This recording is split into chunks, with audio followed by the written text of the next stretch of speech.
We were discussing about strain. बेटा different types of strain हमने पढ़े थे, तो मैं आपसे क्वेश्चन पूछ लेता हूं पहले थोड़े से, एंड देन हम आगे कंटिन्यू करेंगे। बेटा कौन कौन से टाइप के स्ट्रेन होते हैं? तनिष्का आप बताओ। Sir, 3 types. Okay, name them. The longitudinal strain, shearing strain, and volume strain. Very good. Sanjeev Prajapati, Sanjeev. Yes yes sir. Shearing strain क्या होता है बेटा, उसका फॉर्मूला बताओ। Sir shearing strain equal to sir shift along the length divided by length. Shift along the length divided by length, यानी delta x by l. Very good, बहुत अच्छे। Sir okay, Himanshu. Himanshu 6319। Yes sir. Himanshu volume strain क्या होता है? Sir minus delta V upon V, sir in the opposite direction. Minus delta V upon V होता है। Okay good, very good. And then Nishita. Yes, sir. Nishita, modulus of elasticity, what is modulus of elasticity? Sir, it is the property of material. Property of material, very good. And can you define it? What I mean कि हमने stress versus strain graph पढ़ा था बेटा। अच्छा जानवी बता रही है, तो जानवी आप बताओ मॉडुलस ऑफ इलास्टिसिटी।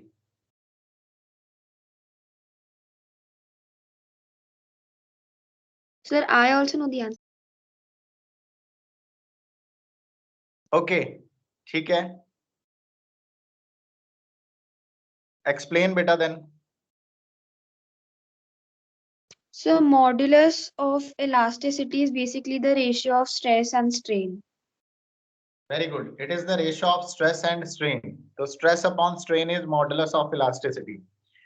तो बेटा यहीं से हम लोग कंटिन्यू कर रहे हैं आज हम मॉडुलस ऑफ इलास्टिसिटी वाले टॉपिक से, इसी को आगे हम कंटिन्यू कर रहे हैं आज। तो हमने लास्ट टाइम डिफाइन किया था स्टूडेंट्स कि मॉडुलस ऑफ इलास्टिसिटी को हम कैपिटल ई से नॉर्मली डिनोट करते हैं। E is equal to modulus of elasticity that is stress upon strain. Yes और नो? यही हमारी डेफिनेशन थी, स्ट्रेस अपॉन स्ट्रेन। तो बेटा ये भी 3 तरह के होते हैं। अब ये 3 तरह के हो गए, depending on 3 types of stress, depending on 3 types of strain. These are of 3 types modulus of elasticity. अपनी नोटबुक में हेडिंग लगा देना मॉडुलस ऑफ इलास्टिसिटी। ये भी 3 तरह के होते हैं।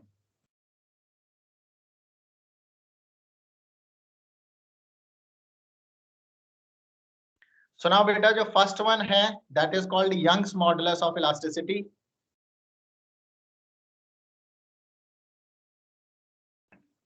Young's modulus of elasticity.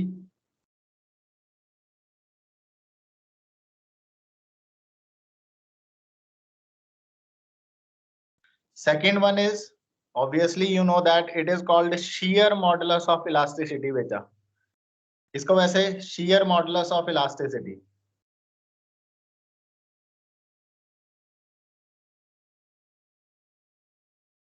या फिर it is also called modulus of rigidity बेटा, it is also called modulus of rigidity।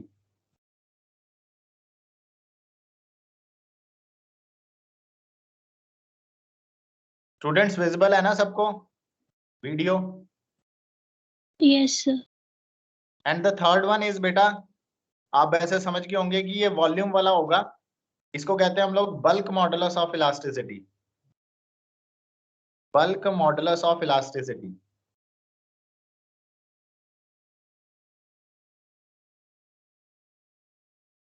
Note करते रहना बच्चों साथ साथ में। So depending on 3 types of stress and 3 types of strain, we have 3 types of modulus of elasticity. The first one जो length वाला है बेटा, that is called Young's modulus of elasticity.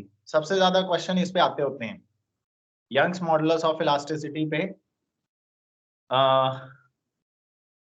ये लेंथ से रिलेटेड है, मतलब कि longitudinal stress upon longitudinal strain.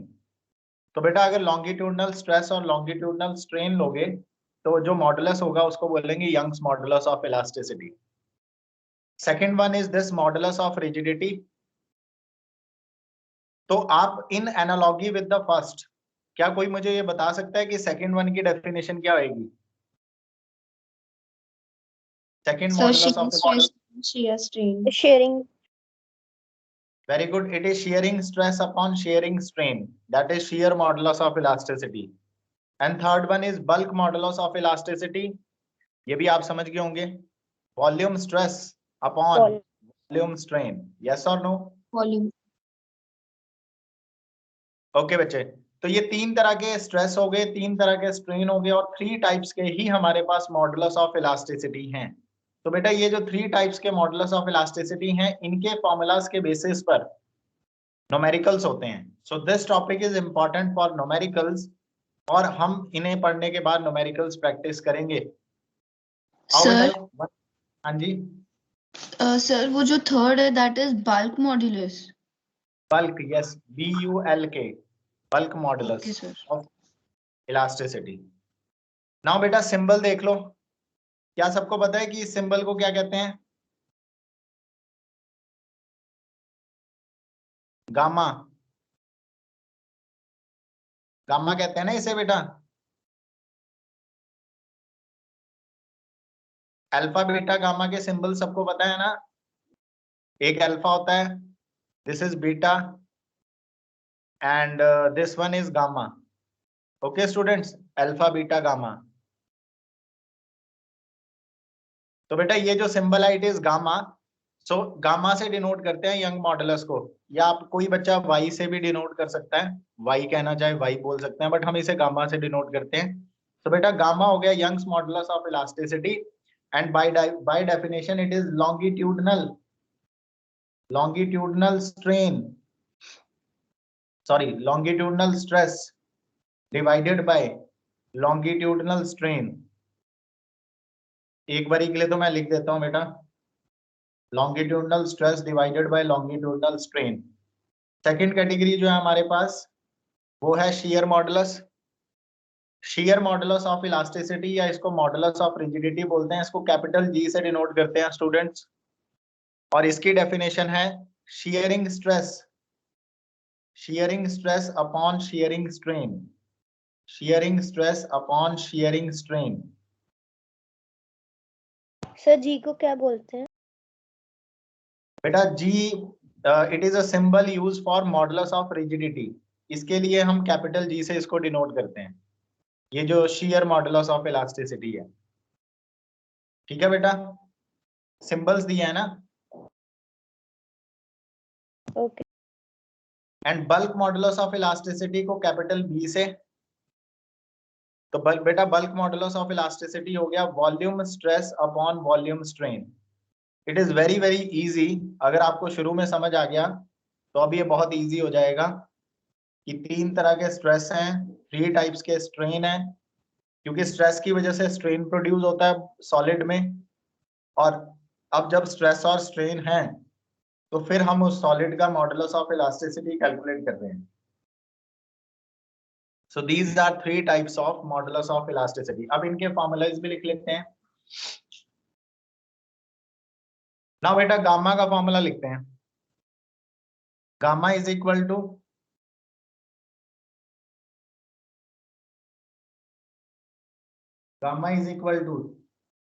Stress होता है बेटा force upon area.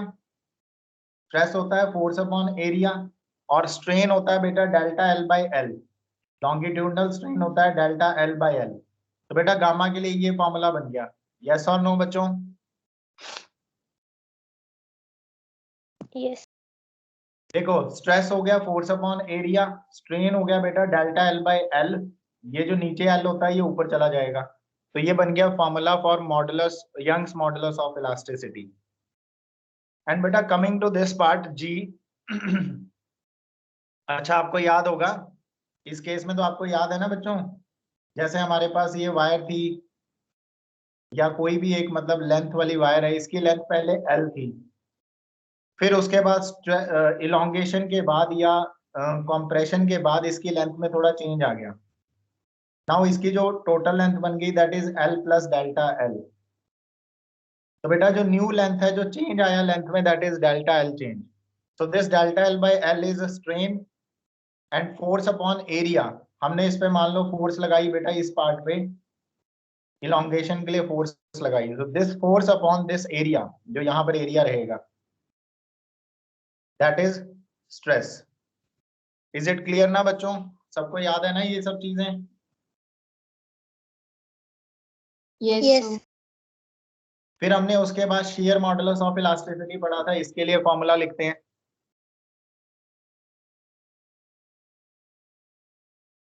You all know that कि हमने यहाँ पर एक सिंपल सा एग्जांपल लिया था। यहाँ पर हम लोग इस पे फोर्स लगाते हैं, इस डायरेक्शन में एक फोर्स लगाते हैं, इसको इस डायरेक्शन में, और ये थोड़ा सा टिल्ट हो जाता है,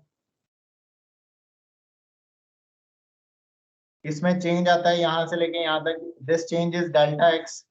और फिर जो एंगल यहाँ पे बनता है उसे भी हम शियरिंग स्ट्रेन कहते हैं। इस एंगल को भी शियरिंग स्ट्रेन कहते हैं ना, कल हमने प्रूव किया था, याद है ना सभी को? Yes, sir. And the length of this portion is, बेटा इसकी जो ये लेंथ है, this is total length is L, वो तो हमने बोला ही था। सुनाओ, इसका फॉर्मूला लिखते हैं, G is equal to shearing stress होता है बेटा, फिर से वही force upon area, force upon area, ये तो हो गया स्ट्रेस। बट यहाँ पर जो फोर्स है दैट इज टेंजेंशियल फोर्स। कौन सी वाली है बेटा? ये टेंजेंशियल फोर्स है, FT लिख रहा हूँ इसको, जो अलोंग द टेंजेंशियल लग रही है। टेंजेंशियल मतलब पैरेलल टू द एरिया लग रही है ये फोर्स, फोर्स अपॉन एरिया। और डिवाइडेड बाय स्ट्रेन कितना है? स्ट्रेन था बेटा delta x divided by L, तो L चला गया ऊपर, तो ये बन गया हमारे लिए फॉर्मूला। या तो स्टूडेंट्स इसको ऐसे लिख सकते हैं, या फिर हम ऐसे भी लिख सकते हैं, दूसरा फॉर्मूला थीटा की टर्म्स में, force upon area, tangential force upon area, और शियरिंग स्ट्रेन की जगह we can use that angle theta, क्योंकि delta x by L theta के इक्वल होता है। यस और नो स्टूडेंट्स? Yes, sir. तो ये तभी आपको समझ में आएगा अगर आपने रिवाइज किया हो, and that is why I am saying कि रोज रिवाइज करके आना है, तो फिजिक्स बहुत इजी लगेगी अगर आप पीछे का कॉन्सेप्ट लेके आते हो। नाउ बेटा third one is bulk modulus of elasticity. Bulk modulus of elasticity का भी फॉर्मूला लिख रहे हैं। Bulk modulus of elasticity, force तो वही है बेटा, फोर्स अपॉन एरिया, स्ट्रेस जो है that is force upon area. यहाँ पे कौन सी फोर्स होती है, कौन बताएगा? सिमरनजीत, वॉल्यूम स्ट्रेस में यहाँ जो फोर्स होती है वो कौन सी होती है? हमने बोला था कि एक बॉडी है, उसको हमने किसी मटेरियल में या किसी लिक्विड में डिप कर दिया, इमर्स्ड है, फिर चारों तरफ से उस पर फोर्सेस लगना शुरू होंगी, क्योंकि लिक्विड फोर्स लगाता है, लिक्विड फोर्स लगाता है, फिर इसकी वॉल्यूम कम हो जाएगी बच्चे, ये हमने पढ़ा था, थोड़ी इसकी वॉल्यूम कम हो जाएगी, तो ये जो चेंज इन वॉल्यूम है इसे हमने डेल्टा V कहा था, ओरिजिनल वॉल्यूम को V बोला था हमने। तो बेटा यहाँ पर ये कौन सी फोर्स है जो यहाँ लग रही है, जिसकी वजह से वॉल्यूम कम हो गई? Thrust. Very good, it is thrust force, very good. तो बेटा यहाँ पे स्ट्रेस का है force upon area which is thrust force, thrust upon area, और volume strain you know that it is delta V by V। तो बेटा delta V यहाँ और V ऊपर चला गया, ये हो गया स्ट्रेन का formula.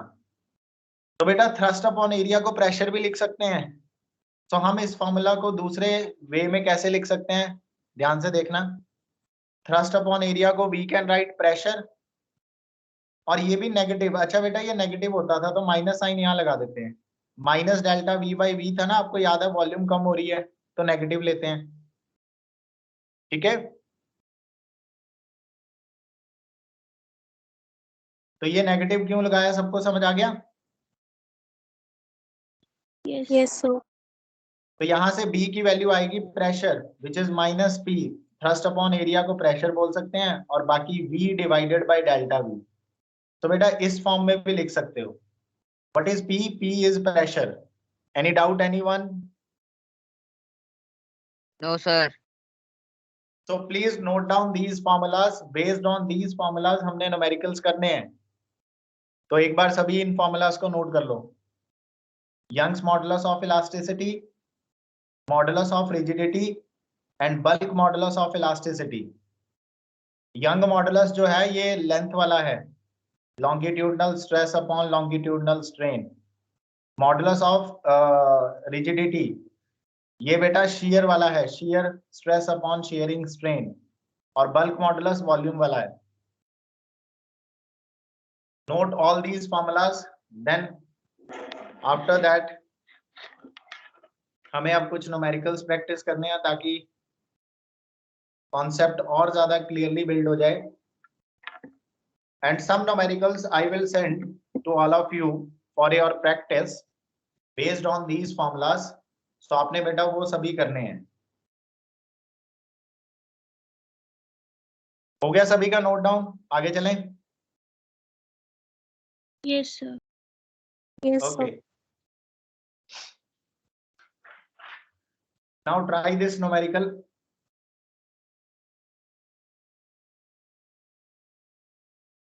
Question number 1. You are given with a steel bar. You are given with a steel rod, or you can say that steel bar. And beta, its length is 1 meter. जो steel rod है, उसकी length जो है, its length is 1 meter. And cross section area is, आप खुद भी note कर लेना अपने नोट्स में, ये सारे न्यूमेरिकल्स होने चाहिए आपके नोट्स में जो मैं क्लास में करवाऊं। और आपके नोट्स में वो क्वेश्चंस भी सभी होने चाहिए जो मैं प्रैक्टिस के लिए दूं।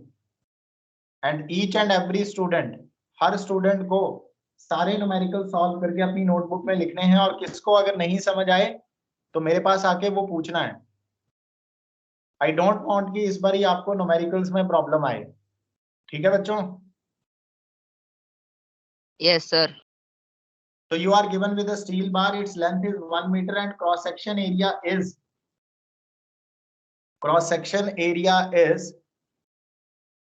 1.5 centimeter square.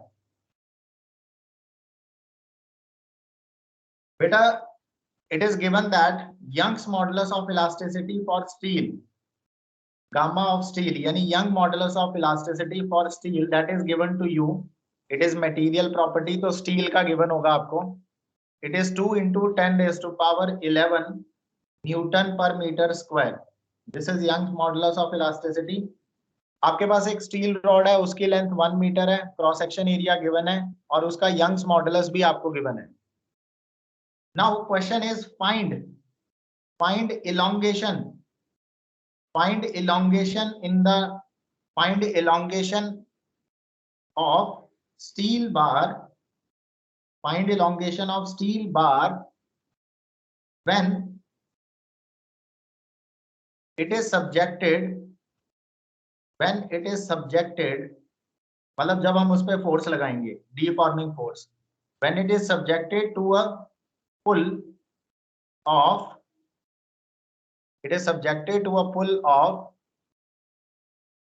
1.5 into 10 raised to power 4 Newton. Student, is this clear? Question समझ आया? And your options are, I am giving you options. Your options are 0.1 millimeter. Second option is 0.5 millimeter. Third option is 0.3 millimeter. And fourth option is 0.2 millimeters. Student, try this numerical. बताओ कौन सा answer है?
जो बच्चे solve कर रहे होंगे वो इस सेंटीमीटर स्क्वायर को मीटर में बदल लेना। अगर मैं इसको मीटर में कन्वर्ट करूंगा तो it is 1.5 into 10⁻⁻⁴ metre square, क्योंकि यूनिट्स कन्वर्ट करके गलतियां हो सकती हैं, तो यूनिट्स कन्वर्ट कर लेना है, सेंटीमीटर को मीटर में कर लेना कन्वर्ट, सेंटीमीटर स्क्वायर को मीटर स्क्वायर में।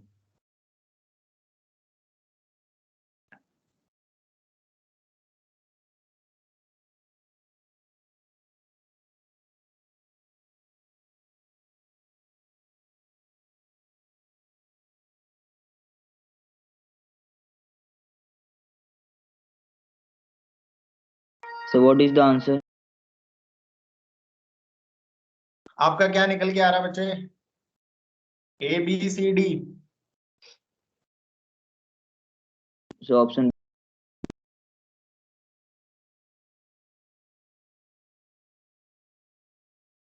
संजीव क्या आंसर निकल के आया? Sir, 0.5 mm. 0.5 so mm। option B. Yes, sir. Yes, sir. B. Sir, option B. Option B. Option B 0.5 mm. You are right. This option is correct. Yes.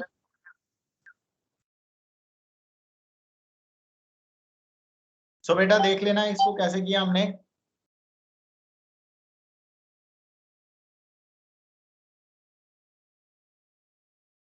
Students listen, हम यहाँ पे एक simple सा formula लगाने वाले हैं।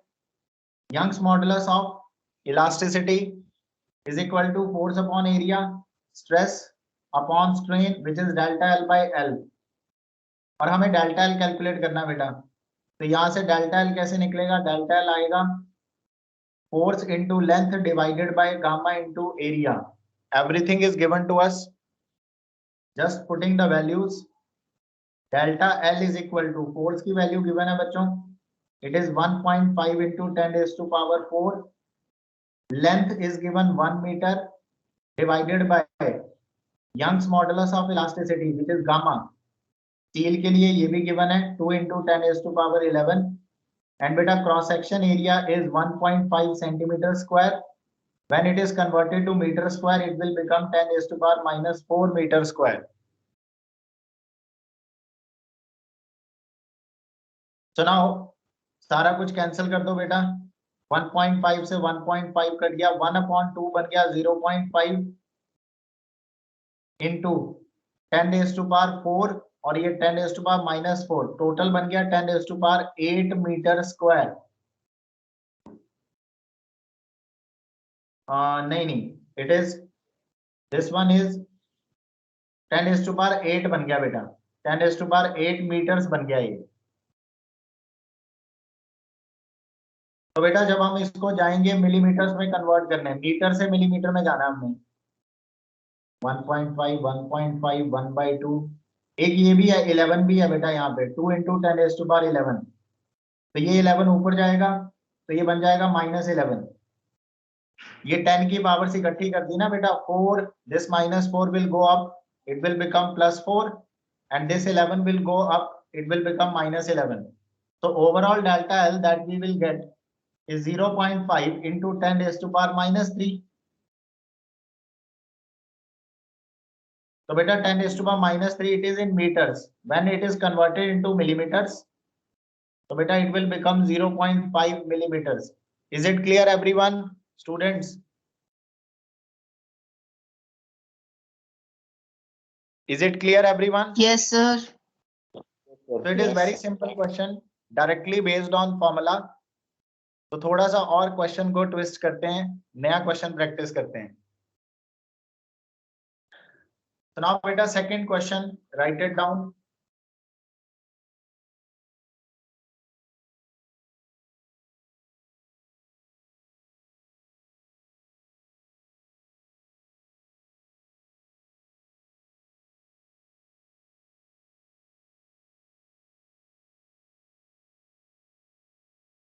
एक पुली है बेटा, पुली, यहां से हमने एक पुली लगाई हुई है, मासलेस पुली है बिल्कुल, और यहां पर एक स्ट्रिंग लटका दिया।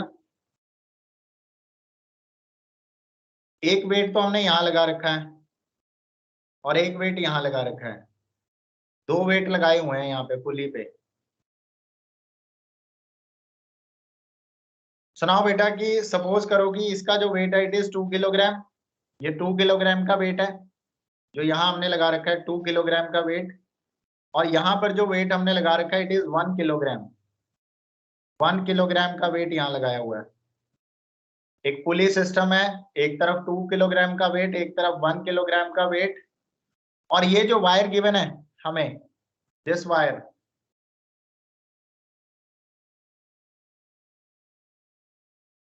this wire is having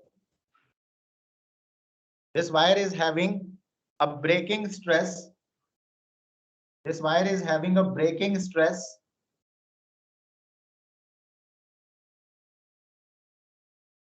और इसको आप टॉलरेंस स्ट्रेस भी कह सकते हो, ब्रेकिंग स्ट्रेस, और you can say that tolerance.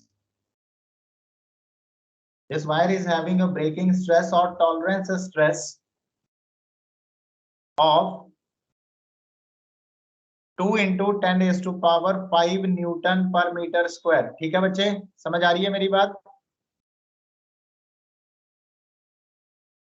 इसका मतलब क्या है बेटा? इसका मतलब यह है कि अगर इस वायर के ऊपर हम इससे ज्यादा स्ट्रेस लगाएंगे तो ये वायर टूट जाएगी। यस और नो?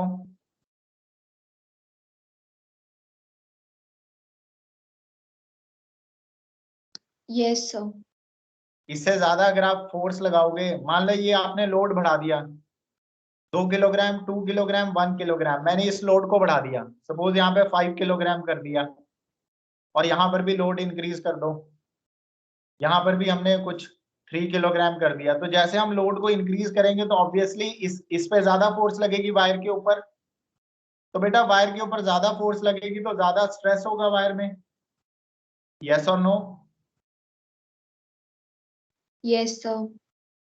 और Yes. अगर बेटा, हाँ बिल्कुल, अगर वो स्ट्रेस इस वैल्यू से ज्यादा हुआ, अगर इस वायर में स्ट्रेस इस वैल्यू से ज्यादा हुआ तो फिर ये वायर टूट जाएगी, इससे ज्यादा वो टॉलरेट नहीं कर पाएगी। मतलब this is the maximum stress this wire can hold. Yes और नो? ये मैक्सिमम स्ट्रेस है जो वायर टॉलरेट कर सकती है बेटा। सबको समझ आ गया ये?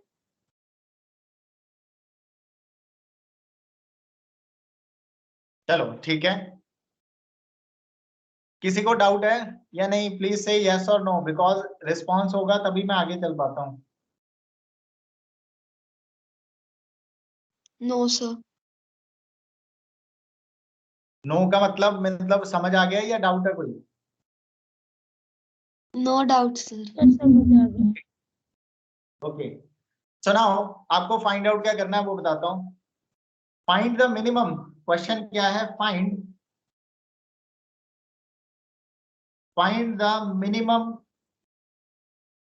the minimum cross section area, find the minimum cross section area, minimum cross section area of the wire, so that it does not break, तो बेटा हमें minimum cross section area find out करना है कि वायर टूटे ना। Actually बेटा problem क्या है, देखो, अगर ये वायर पतली सी हुई, आपको पता है पतली वायर पे थोड़ा सा लोड लगाओगे तभी टूट जाएगी, लेकिन अगर मैं वायर का एरिया बढ़ा दूं, मोटी वायर ले लूं तो फिर बेटा वायर नहीं टूटेगी ना। यस और नो? Yes, sir. पतली वायर जल्दी टूट जाती है, मोटी वायर थोड़ा टॉलरेट कर सकती है, ज्यादा लोड को भी टॉलरेट कर पाएगी, लेकिन ये जो उसका मैक्सिमम स्ट्रेस उसका ये रहा, तो हम लोग कह सकते हैं ये जो वैल्यू है 2 into 10 raised to power 5, तो बेटा मैक्सिमम स्ट्रेस जो है, मैक्सिमम स्ट्रेस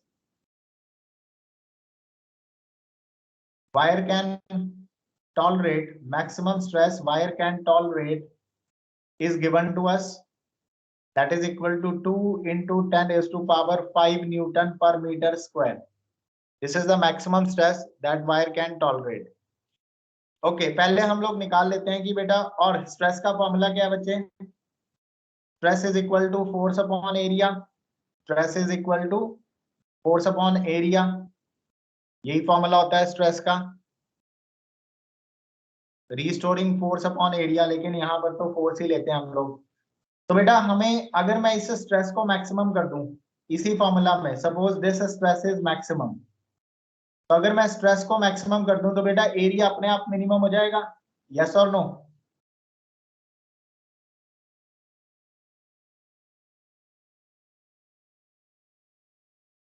एरिया और स्ट्रेस इनवर्सली प्रोपोर्शनल है ना, यस और नो बच्चों? Yes. जैसे ही हम, मतलब अगर मैक्सिमम स्ट्रेस की वैल्यू यहाँ पुट कर दें तो एरिया ऑब्वियसली मिनिमम हो जाएगा। तो हमें यही मिनिमम एरिया फाइंड आउट करना है कि मिनिमम एरिया कितना रिक्वायर्ड है कि वायर ना टूटे। जब हम वायर को मैक्सिमम स्ट्रेस प्रोवाइड करें तो what should be the area of that wire कि वो वायर ब्रेक ना हो। मिनिमम एरिया, उससे ज्यादा एरिया रखोगे वायर का तो वो ब्रेक नहीं होगी, क्योंकि मोटी वायर, जितनी ज्यादा मोटी वायर लोगे it can tolerate more stress, but what is the minimum stress it can hold, sorry, what is the minimum area which is required to hold the stress? तो बेटा यहां पर हमें ये फॉर्मूला लगाना पड़ेगा, we need minimum area, but for that हमें ये फोर्स निकालनी पड़ेगी। क्या कोई बच्चा मुझे बता सकता है कि कौन सी फोर्स लगेगी इस पूरी सिचुएशन में? कौन सी फोर्स लगेगी बेटा इस पूरी सिचुएशन में? एक तो ग्रेविटेशनल ग्रेविटेशनल 2 into 10, तो ये 20 न्यूटन लग जाएगी यहाँ पे। आपको पता है m into g किया मैंने, यस और नो? 2 into 10, g की वैल्यू 10 ले ली। अच्छा यहाँ पर एक फोर्स ऑफ ग्रेविटी लगेगी 1 into 10, दैट इज 10 न्यूटन। ठीक है बच्चे?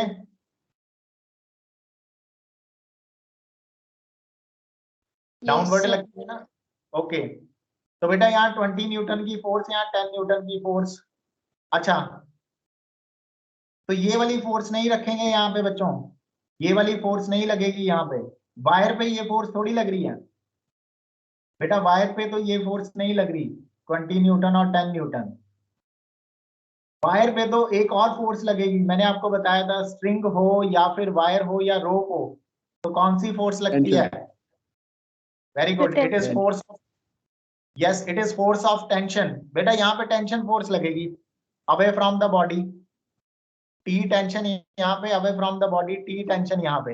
एक्चुअली जो यहाँ पे फोर्स है ये कौन सी फोर्स है बेटा? ये जो फोर्स है ये टेंशन फोर्स होगी, यस और नो स्टूडेंट्स?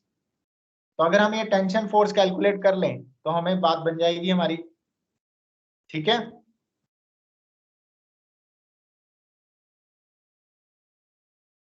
ठीक है बेटा, समझ आ गया सबको? Yes, sir. ओके, अब देखो इधर वेट ज्यादा है तो एक्सेलरेशन डाउनवर्ड रहेगी, इस साइड पे एक्सेलरेशन ए रहेगी क्योंकि डाउनवर्ड एक्सेलरेशन ए है, और ये नीचे को गिरेगा और ये ऊपर को जाएगा, तो अपवर्ड साइड पे एक्सेलरेशन ए। ऑब्वियसली अगर जितनी जितनी स्पीड से ये नीचे आ रहा है, जितनी एक्सेलरेशन से ये नीचे आ रहा है, उतनी एक्सेलरेशन से ये ऊपर जाएगा क्योंकि ये बंधा हुआ है पूरा सिस्टम, यस और नो? तो इधर एक्सेलरेशन ए डाउनवर्ड, इधर एक्सेलरेशन ए अपवर्ड। ठीक है students, is it clear? Yes, sir. Okay, तो बेटा इस क्वेश्चन को मैं यहीं छोड़ के जा रहा हूं, rest you all have to practice. आपको खुद प्रैक्टिस करना है ये क्वेश्चन। इसके आगे आप यहां से फोर्स ऑफ टेंशन निकालोगे, मैं हिंट दे रहा हूं। इस बॉडी के लिए इक्विलिब्रियम की इक्वेशन लगाओ, इस बॉडी पे भी इक्विलिब्रियम की इक्वेशन, यानी यहां पर इक्वेशन ऑफ मोशन लिखो इस बॉडी के लिए, और इस बॉडी के लिए भी इक्वेशन ऑफ मोशन लिखो। दो इक्वेशंस बनेगी in terms of T and A, tension और एक्सेलरेशन की टर्म्स में दो इक्वेशंस बनेगी, वहां से उनको सॉल्व करके आपको फोर्स ऑफ टेंशन मिलेगी। बेटा वो फोर्स ऑफ टेंशन की वैल्यू यहाँ पुट करना, स्ट्रेस तो आपको गिवन ही है, मैक्सिमम कितना है 2 into 10⁵, तो आपको मिनिमम एरिया मिल जाएगा। So try this numerical.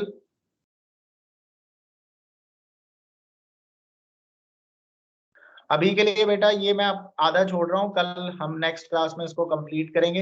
Hint मैंने दे दिया, आप ट्राई कर लेना। ठीक है बच्चों, समझ आ गया यहाँ तक?